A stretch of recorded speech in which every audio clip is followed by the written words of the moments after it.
நேயர்களுக்கு வணக்கம். சொந்தத்தினால் சூழ்ச்சியில் வீழ்த்தப்பட்டவர்களுக்கான பதிவு இது. கவனமாக பாருங்க. அண்ணனால தம்பி, தம்பியால் அண்ணன், தங்கச்சியால் அண்ணன், அக்காவால் தம்பி, புரியுதுங்களா? பெரியப்பாவால் சித்தப்பா, இல்லை பெரியப்பா பசங்களால் சித்தப்பா பசங்க, புரியுது? மாமன் மச்சானால பிரச்சனை. இவங்கெல்லாம் எங்கேருந்து வருது? என்ன காம்பினேஷனுங்க ஜோதிடத்தில்? எப்படிங்க ஒருத்தன் ஏமாறுறான்? கேட்கணும்னு தோணுது இல்லை உங்களுக்குலாம்? தோணணும். ஏன்னா எல்லோர் மனதிலும் இந்த காயம் இருக்கும். இல்லாத ஜாதகரே இல்லைன்னு வச்சுக்கலாம். புரியுதுங்களா? நல்லா பார்த்துக்கிட்டே இருந்துங்க, நல்லா கொடுத்துக்கிட்டே இருந்துங்க. இப்போ அவங்க எங்ககிட்ட எந்த ரிலேஷன் வச்சுக்கிறது இல்லைங்க. புரியுதுங்களா? நம்ம நல்லா இருக்கிறவரை நம்மகிட்ட வாங்கிட்டாங்க, அவங்க நல்லா ஆகிட்டாங்க, எங்களை திரும்பி கூட பார்க்கல. இந்த காம்பினேஷன் எங்கே வரும் அப்படின்னா, ராகு சேர்க்கை எப்பொழுதெல்லாம் ஏற்படுகிறதோ, நாங்கள் பொதுவாகவே ஜோதிடர் இன்னொரு இது சொல்லுவோம், ராகு காம்பினேஷன் வந்துட்டால் மட்டும்தான் அடுத்தவனை கெடுக்கணும்னு எண்ணமே வரும். ராகு புத்தி வந்துருச்சு அப்படின்னாவே எப்போ எதை கெடுக்கலான்ற எண்ணம் தானாக வந்துடும்.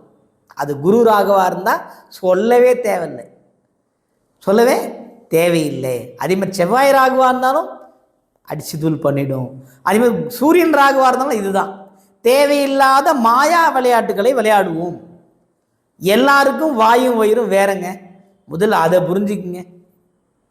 நம்பன வெம்பனன்னு ஆயிட வேண்டியது தான். நம்பினா வெம்பி தான் போகணும்.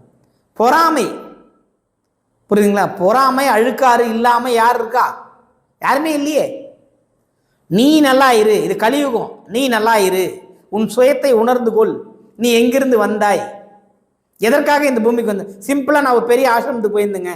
நிறைய ஆசிரமம் போயிருக்கேன். நான் போன ஆசிரமம் எந்த ஒரு சின்ன ஒரு பேனர் கூட கிடையாது. கடைசியாக எல்லாம் கிளாஸ்லாம் முடிஞ்சு ஒரு சின்ன ஒரு மூலையில் ஒரு சின்ன வெள்ளை பேப்பரில் எழுதி வச்சுருக்காங்க. சரி, ஏதோ முக்கியமான விஷயமா இருக்குமோன்னு கிட்ட போய் படித்து பார்க்குறேன். நீ வந்த வேலையை பாருன்னு எழுதி வச்சுருக்குது. அப்படி நம்மளுக்கு பட்டுன்னு அடித்த மாதிரி ஆகிப்போச்சு. என்னடா இது, என்னென்னோ பெருசு பார்த்துட்டோம். நானே சில டைமில் விளையாட்டாக சொல்லியிருக்கேன். அப்புறம் துறவிங்கிறதுக்கு ஒரு அர்த்தம் இருக்குது. துறவிங்கிறதுக்கு ஒரு அர்த்தம் இருக்குது. எல்லாத்தையும் துறக்கணும். இப்போ துறவிலாம் எதை திறந்தானே தெரில. 60 லட்சம் 80 லட்சம் காரில் போய்கிட்டு இருக்காங்க. அவங்களுக்கு குறை சொல்லலை, அங்கே ராகு வேலை செய்யுதுன்னு சொல்கிறது. ராகு வேலை செய்யுது, மக்களிடமிருந்து அவர்களை பிரித்து வைத்திருக்கிறது. நெருங்கின துறவி என்ன பண்ணுவார்? டெய்லி வருவார், ஆசீர்வாதம் பண்ணுவார், கோயிலுக்கு போய் எல்லாம் பண்ணுவார். தூரமாக போயிட்டாருன்னா அவர் பிரம்மாண்டமாக போயிடுவார். அவ்வளோதான். மக்கள்கிட்ட நெருங்க முடியாது. இங்கே என்ன நடக்குன்னு அவருக்கு தெரியாது. சொந்தத்துக்குள் என்ன நடக்குன்னு தெரியாமல் பார்த்துக்கிறது தான் அந்த ராகுவோட காம்பினேஷன். இது மனசில் வச்சுக்குங்க. இது துரோகம்.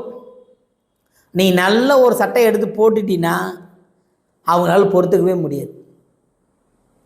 ஒரு நல்ல ஒரு வண்டி வாங்கி ஓட்டிட்டின்னா கஷ்டம். அப்படி எங்கே நிற்குது? ராகு நம்மளுடைய ஜாதகத்தில் எங்கே இருக்கிறதோ. ராகு இப்பொழுது காலபுருஷ தத்துவத்தின் பிரகாரம் எங்கே இருக்கிறார்? கும்ப வீட்டில் இருக்கிறார். கம்முன்னு இருந்தால் வாழ்க்கை ஜம்முன்னு போகும். ஏணி போடுற மாதிரி போட்டுட்டு ஏணி எடுத்துருவாங்க, ஏறவே முடியாது. சொந்தம் நம்பி ஏமாற வைக்கும் ராகுவின் பிடியில் இருந்தால். புரியுதுங்களா? ராகு திசையோ, ராகு புத்தியோ, ராகு அந்தரமாகவோ செல்பவர்களுக்கு இந்த மாற்றங்கள் ஏற்படக்கூடும். சற்று கவனமும் எச்சரிக்கையுடன் இருந்தால், சொந்தங்களில் இருந்து விலகி இருந்தாலும் நன்றாக இருந்து விடலாம்.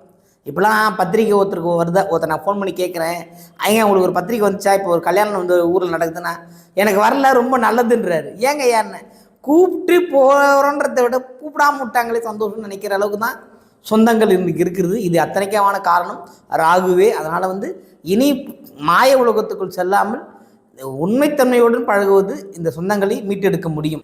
ராகுவால் மாற்றங்கள் ஏற்படுகிறதோ இல்லையோ, சொந்தங்களால் ராகுவால் ஏமாற்றங்கள் ஏற்படும். கவனம் கவனம் கவனம்.